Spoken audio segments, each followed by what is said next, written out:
नमस्कार दोस्तों, आज के हमारे इस वीडियो का टॉपिक है। आज हम बात करने वाले व्हाट इज़ अ कॉन्ट्रैक्टर। जो हमारा कॉन्ट्रैक्टर होता है वो क्या होता है और किस तरीके से काम करता है। जो हमारा कॉन्ट्रैक्टर होता है उसका यूज़ क्या होता है दोस्तों, हमारे इलेक्ट्रिकल पैनल और इलेक्ट्रिकल सर्किट को क्या है कि वो पूरे सिस्टम को जो क्या है कि दोस्तों वो हमारे ऑटोमेटिक बनाने के लिए दोस्तों क्या है कि हम लोग कॉन्ट्रैक्टर का इस्तेमाल करते हैं। पूरे सिस्टम यानी इलेक्ट्रिकल पैनल को हम लोग ऑटोमेटिक बनाने के लिए कॉन्ट्रैक्टर का यूज़ करते हैं। जो हमारा कॉन्ट्रैक्टर होता है दोस्तों वो क्या होता है, एक तरीके का ऑटोमेटिक स्विच होता है। जैसे हमारे घर में लाइट फैन के लिए जो हमारा स्विच लगाया जाता है वो भी कुछ इस तरीके से ही काम करता है। वो क्या होता है, हमारा ऑटोमेटिक एक स्विच होता है जिसको हम लोग ऑटो में ऑपरेट करवाते हैं कॉन्ट्रैक्टर को।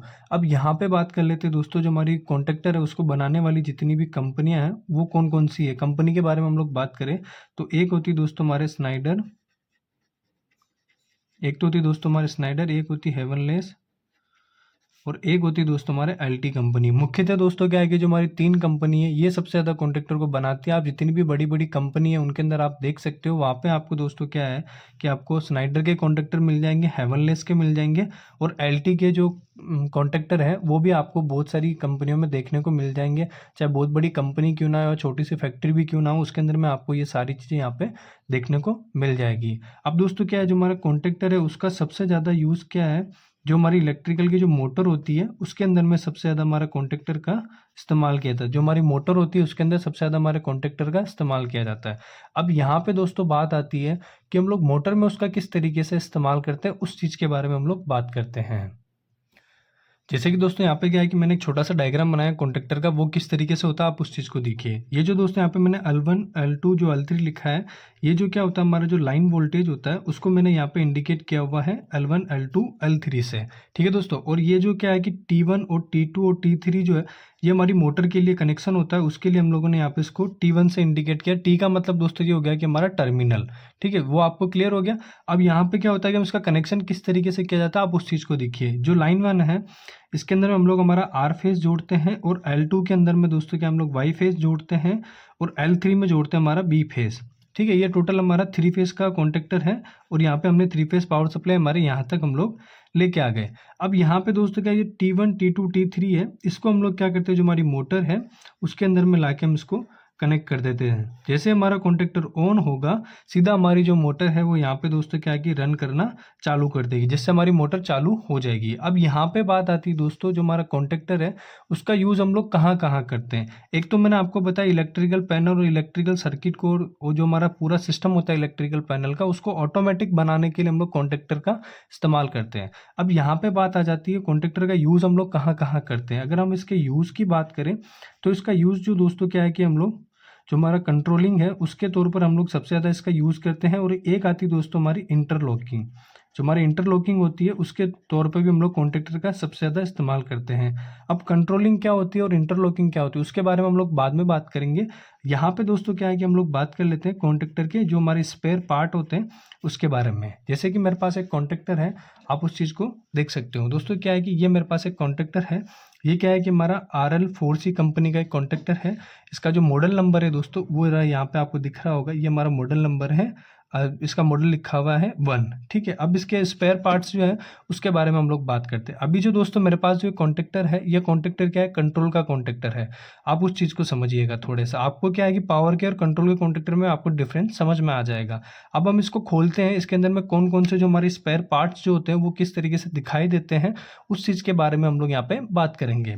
अभी मैंने इसको यहाँ से उठा लिया क्योंकि मैंने इसको पहले से ही खोल रखा है। ठीक है, एक तो ये हो गया पार्ट हमारा, एक ये हो गया, और ये जो दोस्तों अब ये यहाँ से जो निकलेगा ये हो गई हमारी, ये एक पार्ट दोस्तों हमारा यह हो गया और एक पार्ट हो गया हमारा ये। अब इसमें किस पार्ट को क्या क्या बोला जाता है आप उस चीज़ को देखिए। ये जो हमारा पार्ट होता है, अब ये वाला जो आप पार्ट देख रहे हो इसको बोलते हैं दोस्तों हमारा कॉइल। ये हमारी कॉन्ट्रैक्टर की जो है कॉइल होती है, ये कॉन्ट्रैक्टर हो गया, कॉन्ट्रैक्टर कॉइल। ठीक है, और इसमें जो ये हो गया, ये जो कॉन्टैक्ट आप यहाँ पे देख रहे हो ना ये ऐसे हिल रहा है इस तरीके से, तो ये हो गया दोस्तों हमारा मूविंग कॉन्टैक्ट। ये हो गया दोस्तों हमारा मूविंग कॉन्टैक्ट। ठीक है, और इसके अंदर में आप ये जो देख सकते हो ना ये दोस्तों क्या है कि हमारा फिक्स कॉन्टैक्ट होता है। अब ये चीज़ जो आप देख रहे हो ये होता है हमारा फिक्स कॉन्टैक्ट। ये होता है दोस्तों हमारा फिक्स कॉन्टैक्ट। और इसमें आप एक चीज़ ये भी देखोगे, ये जो आप स्प्रिंग देख रहे हो इसको बोला जाता है प्रेशर स्प्रिंग, है ना दोस्तों। ये हो गया हमारा प्रेशर स्प्रिंग, ये होगी हमारी प्रेशर स्प्रिंग, कुछ इस ये होगी, ठीक है। ये टोटल हमारे इसमें 4 पार्ट होते हैं। एक तो होता है हमारा कॉन्टेक्टर की कॉइल, एक होता है हमारा मूविंग कॉन्टैक्ट, एक होता है हमारा फिक्स्ड कॉन्टैक्ट, और एक होता है हमारा प्रेशर स्प्रिंग होता है, ठीक है। अब यहाँ पे दोस्तों क्या है कि एक चीज़ मैंने जैसे भी अभी आपको यहाँ पे मैंने बताया कि भी हमने इसको यहाँ पे मोटर में कनेक्ट कर दिया कॉन्टैक्टर को। अब यहाँ पे बात आती है दोस्तों, आपने देखा होगा कॉन्टैक्टर के ऊपर में 2 पॉइंट अलग से बने हुए होते हैं। ये जो 2 पॉइंट होते हैं, ये 2 पॉइंट जो है दोस्तों हमारी जो कॉन्टैक्टर की कॉइल होती है उसके लिए बनाए जाते हैं। आप ये देख सकते हो यहाँ पे आपको 2 पॉइंट दिखाई दे रहे होंगे, एक तो ये पॉइंट हो गया, एक ये पॉइंट हो गया। इस पॉइंट पे दोस्तों क्या A1 लिखा हुआ है, ठीक है, एक तो हो गया ये A1, और इस पे लिखा है हमारा A2, ये हो गया हमारा A2। और यहाँ पे आप देख रहे होंगे, यहाँ पे भी आपको एक A2 दिखाई दे रहा होगा, ठीक है, ये हो गया हमारा एक और A2। अब इस चीज़ को समझिए, A1 A2 होता क्या चीज़ है। अब दोस्तों जो हमारा A1 और A2 होता है ना, जैसे मान लो हमने 3 फेज का कॉन्टैक्टर है, हमने उसको हमारे एक पैनल में लगा रखा है। अब जैसे ही आप उसको यहाँ पे 3 फेज दोगे और यहाँ पे आपने अपनी सी मोटर में कनेक्ट कर दिया, जब तक आप इस पे कनेक्ट नहीं करोगे अलग से पावर सप्लाई, इस कॉन्टैक्टर को ऑपरेट करवाने के लिए हम लोग क्या करते हैं, एक अलग से पावर सप्लाई लेके आते हैं सिंगल फेज का। जो हमारा अलग से पावर सप्लाई होता है सिंगल फेज का, हम लोग वो लेके आते हैं। जैसे हमारा आप यहाँ पे A1 जो पॉइंट देख रहे हो, इसके अंदर में हम लोग क्या करते हैं, जो हमारा फेस वायर है उसको हम लोग कनेक्ट कर देते हैं, और जो हमारा A2 होता है उसके अंदर में हमारा न्यूट्रल जो पॉइंट होता है, न्यूट्रल वायर जो होता है, हम उसको यहाँ पे लाके कनेक्ट कर देते हैं।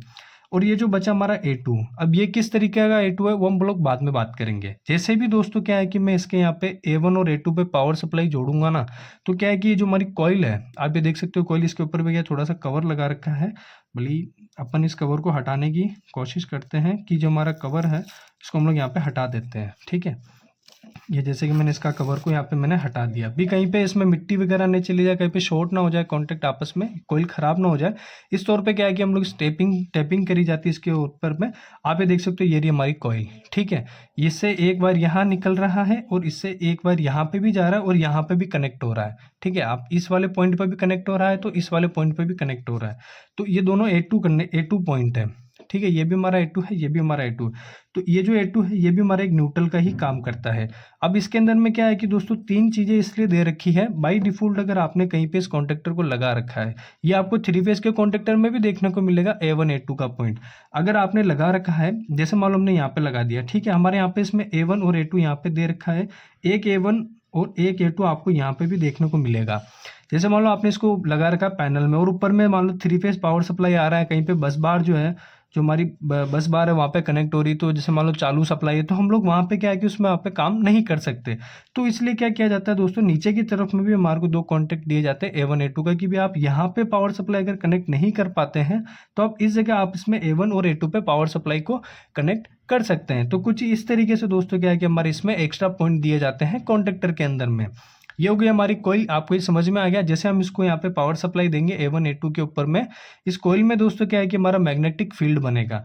जैसे हमारा मैग्नेटिक फील्ड बनेगा तो ये प्रेशर स्प्रिंग क्या है जो हमारी वहाँ पे चार्ज हो जाएगी। तो ये क्या करती है दोस्तों, ये जो हमारी प्रेशर स्प्रिंग है, ये जो आप देख रहे हो, एक ये जो हमारी ये देख रहे हो, ये हमारी धातु होती है, ठीक है। धातु की प्लेटें बनी हुई होती है, छोटी छोटी प्लेटें हैं ये हमारी, तो इसको आपस में जोड़कर बनाया गया है। और इसको भी सेम ऐसे की तरह ही इसी तरीके से इसको बनाया गया है। जैसे भी हम इसको, ये हमारी स्प्रिंग चार्ज होगी, जैसे हमने इस पर पावर सप्लाई दिया, जैसे हमारी स्प्रिंग चार्ज हुई तो ये क्या करेगी दोस्तों, इस कॉन्टैक्ट और इस कॉन्टैक्ट के बीच में लगा हुआ होता है ये दोनों प्रेशर स्प्रिंग, ये क्या करता है, इन दोनों को आपस में जकड़ के रखता है। अब ये खुली हुई प्रेशर स्प्रिंग है, जैसे भी हमने इसको चार्ज किया तो इसे चिपका देगी इन दोनों को आपस के अंदर में, जिससे क्या है कि हमारा जो आगे में 3 फेज पावर सप्लाई है वो हमारे को देखने को मिल जाएगा। अगर हम दोस्तों इसके ऊपर में A1 A2 पे अगर हम लोग पावर सप्लाई कनेक्ट नहीं करते हैं, भले अगर आपका यहाँ पे 3 फेज पावर सप्लाई इस कॉन्टेक्टर के ऊपर में आ रहा है, आपने जोड़ दिया, लाइन चालू कर दी, फिर भी दोस्तों क्या है कि आपको यहाँ पे पावर सप्लाई आउटपुट में देखने को नहीं मिलेगा। इसलिए नहीं मिलेगा क्योंकि जब तक आप इसकी कोइल को ऑपरेट नहीं करवाओगे, जब तक आप इसकी कोइल पर A1 A2 के ऊपर में आप अगर एक फेज और एक न्यूट्रल वायर कनेक्ट नहीं करवाओगे, तब तक दोस्तों क्या है कि हमारा जो कॉन्टेक्टर है वो काम नहीं करेगा। जिससे क्या है कि जैसे भी आपने इसको यहाँ पे पावर सप्लाई प्रोवाइड करवाई, सीधा हमारे यहाँ पे आपको मोटर में आपको यहाँ पे 3 फेज पावर सप्लाई देखने को मिल जाएगा। तो कुछ इस तरीके से दोस्तों क्या है कि जो हमारे कॉन्टेक्टर के स्पेयर पार्ट है वो सारे इस तरीके से काम करते हैं। अब देखो दोस्तों, यहाँ पे क्या है कि आपको कुछ दिखाई दे रहा होगा, ये जो हमारे जो कोर लगी हुई है, इसके थ्रू क्या है कि हम लोग आगे में पावर सप्लाई हमारा पहुंचता है। बट अभी जो हमारे पास में कॉन्टेक्टर है, ये कॉन्टेक्टर दोस्तों क्या है कि हमारे कंट्रोल का कॉन्टेक्टर है। आप इसके ऊपर में देख सकते हो इस कोयल की रेटिंग की क्या क्या होती है। देखो इस कोयल इसके ऊपर में आपको साफ सीधा सा दिखाई दे रहा है 220 वोल्ट और 230 वोल्ट और एक 50 हर्ट्ज लिखा हुआ है। मतलब ये 220 वोल्ट 230 भी होगा तब भी हमारा ये ऑपरेट हो जाएगा। एक यहाँ पे एक और लिखा हुआ है 277 वोल्ट 60 हर्ट्ज। मतलब ये जो कॉन्टेक्टर है ये हमारे दो तरीके की फ्रिक्वेंसी पर ऑपरेट हो सकता है। एक तो हो सकता है दोस्तों हमारी 60 हर्ट्ज की फ्रिक्वेंसी पर, और एक हो सकता है दोस्तों हमारी 50 हर्ट्ज की फ्रिक्वेंसी पर। जो 60 हर्ट्ज की फ्रिक्वेंसी है वो हमारे दूसरे विदेशों में सबसे ज़्यादा यूज़ करते हैं। अमेरिका में 60 हर्ट्ज की फ्रिक्वेंसी का यूज़ किया जाता है, जबकि हमारे इंडिया में क्या है कि 50 हर्ट्ज की फ्रिक्वेंसी का यूज़ किया जाता है। बट इसमें क्या है, इसको जब बनाया गया तो दोनों ही फ्रिक्वेंसी के अकॉर्डिंग इसको क्या है कि डिज़ाइन किया गया है कि अगर ये 50 हर्ट्ज की फ्रिक्वेंसी पे भी ऑपरेट हो सकता है और ये 60 हर्ट्ज की फ्रिक्वेंसी पे भी ऑपरेट हो सकता है। तो दोनों का वोल्टेज अलग अलग है। यहाँ पे 277 वोल्टेज लिखा हुआ है और यहाँ पे 230 वोल्टेज लिखा हुआ है। ये तो हो गया दोस्तों हमारे सिंगल फेस का कॉन्टेक्टर। ठीक है, अब दोस्तों क्या होता है ना, हमारे जैसे कि हमारे जो कॉन्टेक्टर होते हुए वो क्या करते हैं, तो कंट्रोल का कॉन्टेक्टर भी आता है। ठीक है, जो कंट्रोल का कॉन्टेक्टर अभी मैं आपको यहाँ पे बता रहा हूँ, ये हमारा कंट्रोल का कॉन्टेक्टर हो गया। अब इसमें देखो यहाँ पे कुछ समझने की बात है। यहाँ पे देखो एक तो एनओ लिखा हुआ है, यहाँ पे भी एनओ लिखा हुआ है, एक एनसी यहाँ पे भी है, एक एनसी यहाँ पे भी है, और एक एनसी आपको यहाँ पे भी दिख रहा होगा, और एक एनसी क्या है आपको यहाँ पे भी दिख रहा होगा। एक एनओ हमारा यहाँ पे भी है, एक एनओ हमारा यहाँ पे भी है। तो टोटल दोस्तों क्या है कि हमारे दो तो एनओ पॉइंट हो गए, ये इसको मिला के है ना दोस्तों, ऐसे नहीं, ऐसे मिला के हमारा 2 पॉइंट तो एनओ हो गए और ऐसे मिला के हमारे 2 एनसी पॉइंट हो गए। मतलब 2 एनओ और 2 एनसी हमारे को कॉन्टेक्टर में देखने को मिल जाते हैं। ये होता है दोस्तों हमारा कंट्रोल का कॉन्टेक्टर। और पावर के कॉन्टेक्टर में क्या होगा, आपको ये एनओ एनसी यहाँ पे देखने को नहीं मिलेगा। आप सीधा आपको यहाँ पे इसमें L1 L2 L3 दिखा हुआ मिलेगा और यहाँ पे T1 T2 T3 देखने को मिल जाएगा। तो ये जो कॉन्टेक्टर ये तो हो गया हमारा पावर का। ठीक है, ये हो गया हमारा कंट्रोल का। और एक आता है दोस्तों हमारे पीएलसी से रिलेटेड एक छोटा सा कॉन्टेक्टर, आपने देखा होगा, उसका जो कॉइल वोल्टेज होता है वो 24 वोल्ट डीसी के ऊपर में वो भी ऑपरेट होता है। उसके अंदर में भी दोस्तों आपको क्या है कि यहाँ पे आपको भी एनओ एनसी उसके अंदर में भी देखने को मिल जाएंगे। अब दोस्तों क्या है कि हम लोग जो हमारा नेक्स्ट टॉपिक जो रहेगा उसके अंदर में हम लोग क्या करेंगे, मैं आपको वहाँ पे 3 फेज पावर सप्लाई प्रोवाइड करवाकर हमारी जो हमारा जो नीचे के जो टर्मिनल है कॉन्टेक्टर पे, इसमें मैं आपको 3 फेज चेक करवाऊंगा कि जो हमारी मोटर के लिए हम 3 फेज चेक करते हैं वो किस तरीके से होता है। अब यहाँ पे क्या है कि जब तक मैं इस पे कनेक्ट नहीं करूंगा A1 A2 पे, जब तक मैं फेस और न्यूट्रल पावर सप्लाई प्रोवाइड नहीं करवाऊंगा तब तक क्या है कि हमारा कॉन्टेक्टर काम नहीं करेगा। जब तक मैं इसकी कॉइल पे पावर सप्लाई नहीं पहुंचाता हूं, अगर मैंने इसकी कॉइल पे पावर सप्लाई जैसे भी पहुंचाई तो जो 3 फेज मेरे को यहाँ देखने को मिल रहा है ना, वो 3 फेज क्या है कि दोस्तों हमारे को यहाँ पे भी देखने को मिल जाएगा। तो दोस्तों क्या है कि जो हमारा कॉन्टेक्टर है कुछ इस तरीके से काम करता है। मेन रीजन दोस्तों उसका यही होता है, एक तो कंट्रोलिंग के तौर पर हम लोग कॉन्टेक्टर का इस्तेमाल करते हैं और एक करते हैं दोस्तों हम लोग इंटरलॉकिंग के तौर पर। अब यहाँ पे बात आ जाती है कि इंटरलॉकिंग क्या होती है। जैसे कि आपको मैंने अभी कंट्रोलिंग का तो बता ही दिया, अभी कंट्रोलिंग किस तरीके से की जाती है, और जो हमारा इंटरलॉकिंग है वो किस तरीके से होता है। इंटरलॉकिंग का मतलब दोस्तों सीधा सा ये होता है, जैसे मान लो मेरे पास 2 लोड है, एक लोड तो हमारा ये हो गया और ये दूसरा लोड हो गया, ये लोड हो गया हमारा। ठीक है, एक तो ये लोड है और एक ये हो गया हमारा दोस्तों एक लोड ये। ठीक है, जब हमारा 1 नंबर का लोड ऑन की कंडीशन में होगा ना, तब तक जो हमारा 2 नंबर का लोड है वो हमारी ऑफ की कंडीशन में होगा। तो इसी को ही दोस्तों क्या है कि इंटरलॉकिंग बोला जाता है, कि जैसे हमारा एक कॉन्टेक्टर ऑन है तो दूसरा कॉन्टेक्टर हमारा ऑफ रहेगा। दोनों कॉन्टेक्टर अगर एक साथ ऑन होते हैं तो वहां पे ब्लास्ट के कारण बन सकता है, वो हमारा कॉन्टेक्ट जो ब्लास्ट हो सकता है, कॉन्टेक्टर जल भी सकता है। तो क्या है कि इंटरलॉकिंग का सीधा सा मतलब दोस्तों यही होता है, अगर जहां कहीं पर भी एक लोड ऑन है तो दूसरा जो 2 नंबर का जो लोड होगा हमारा वो हमारा ऑफ ही रहना चाहिए। ये जो इंटरलॉकिंग है दोस्तों, इसका इंटरलॉकिंग का यूज क्या करते हैं हम लोग, जो हमारे स्टार्टर होते हैं उसके अंदर में सबसे ज़्यादा इसका यूज़ किया जाता है। तो स्टार डेल्टा स्टार्टर में इसका यूज़ किया जाता है, और इसके साथ के साथ जो हमारा जो क्या बोलते हैं जो रिवर्स फॉरवर्ड का जो स्टार्टर है उसके अंदर में इसका यूज़ किया जाता है। जब हम लोग दोस्तों हमारा जो टॉपिक आएगा स्टार्टर का, तब उसके अंदर में हम लोग इसमें इंटरलॉकिंग भी करेंगे और हम लोग कंट्रोलिंग भी करेंगे। कंट्रोलिंग में आप लोग यहाँ पे आप समझ ही गए, ये एनओ जो एनसी जो पॉइंट दे रखे हैं, इससे ही दोस्तों क्या है कि हमारा पैनल में आके इंटरलॉक जो हमारी कंट्रोलिंग है वो करी जाती है भाई। इससे एनओ से भी हम लोग कंट्रोलिंग कर सकते हैं, एनसी से भी कंट्रोलिंग कर सकते हैं। तो कुछ इस तरीके से दोस्तों क्या है कि हमारी कंट्रोलिंग करी जाती है। जब भी हम मान लो जैसे हम कोई ड्यूअल स्टार्टर बनाते हैं तो उसमें क्या करते हैं हम लोग, पावर की वायरिंग अलग से करते हैं और कंट्रोल की वायरिंग जो हम लोग वहाँ पे अलग से करते हैं। जो कंट्रोल की वायरिंग करते हैं उसके अंदर हम इन पॉइंटों का इस्तेमाल करते हैं। जब भी हमारा दोस्तों स्टार्टर आएगा तब उसके बारे में हम लोग बात करेंगे कि एनओ एनसी किस तरीके से काम करता है और एनसी पॉइंट क्या होता है, एनओ पॉइंट क्या होता है, वो हम लोग नेक्स्ट वीडियो में बात करेंगे कि एनओ किसे बोलते हैं, एनसी किसे बोलते हैं।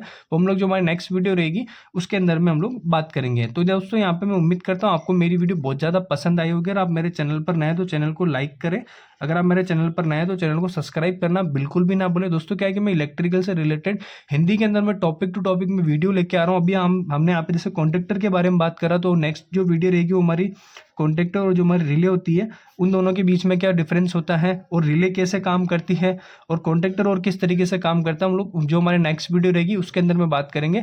और यहाँ पे दोस्तों क्या है कि मैं आपको 3 फेस का कॉन्ट्रैक्टर जरूर बताऊंगा, उसके अंदर मैं 3 फेस पावर सप्लाई पहुंचा के आपको सारी चीजें बताऊंगा कि हमें जब तक हम इसकी कॉइल पे पावर सप्लाई नहीं देंगे तब तक हमारे को आउटपुट में कोई भी पावर सप्लाई यहाँ पे नहीं देखने को मिलेगी। ठीक है दोस्तों, उम्मीद करता हूँ आपको वीडियो बहुत ज़्यादा पसंद आई होगी। मेरे चैनल को सब्सक्राइब करें। थैंक यू सो मच दोस्तों।